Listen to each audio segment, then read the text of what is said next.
आणि आता पाहणार आहोत टॉप 9 महत्त्वाच्या बातम्या।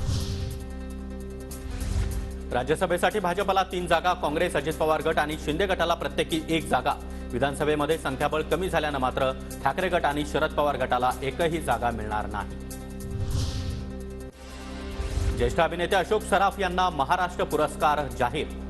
मुख्यमंत्री एकनाथ शिंदेंची घोषणा। मराठी चित्रपटसृष्टीतील योगदानासाठी अशोक सराफ यांना मोलाचा महाराष्ट्र भूषण पुरस्कार जाहीर। आजवर अनेक दिग्गजांना महाराष्ट्र भूषण पुरस्कार, त्या पंक्तीमध्ये मला स्थान मिळालं हे माझं भाग्यच। आजच्या दिवशी लक्ष्मीकांत बेर्डेंसह अनेक सहकाऱ्यांची आठवण येते। अशोक सराफ यांची TV9 मराठीवर प्रतिक्रिया। खासदार इम्तियाज जलील यांच्या नेतृत्वामध्ये ठेवीदारांना विभागीय आयुक्त कार्यालयावर मोर्चा। जलील यांच्या आव्हानानंतर ठेवीदार आक्रमक, बॅरिकेडिंग तोडत आयुक्त कार्यालयात घुसले। फसवणूक करणाऱ्या संस्थांविरोधात कठोर कारवाईची मागणी।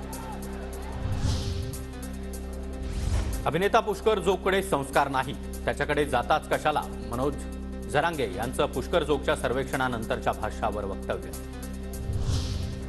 माझ्याही घरी नगरपालिकावाले आले, मी त्यांना चहा पाणी विचारलं। ज्येष्ठ अभिनेते शरद पोंक्षे यांचा पुष्कर जोगला टोला। दारावर कुणी आलं तर आदरातिथ्य करणं ही आपली संस्कृती आहे असं म्हणत कानउघाडणीही केली। पुष्कर जोगच्या आक्षेपार्ह वक्तव्यानंतर शासकीय कामामध्ये अडथळा निर्माण केल्याचा ठपका ठेवत पालिका कर्मचाऱ्यांची कारवाईची मागणी। पुष्कर जोगनं माफी मागत स्टोरी डिलीट केली। अजितदादांनी कोल्हापुरातील टी राजाच्या कार्यक्रमाला परवानगी नाकारावी। अजित पवार पुरोगामी, त्यांनी कार्यक्रमाला परवानगी नाकारावी। आमदार रोहित पवार यांची अजित पवारांकडे मागणी। गोदा आरतीच्या प्रस्तावित समितीला पुरोहित संघाचा विरोध। समितीमध्ये बाहेरच्या लोकांना स्थान देऊ नका, पुरोहित संघाची मागणी।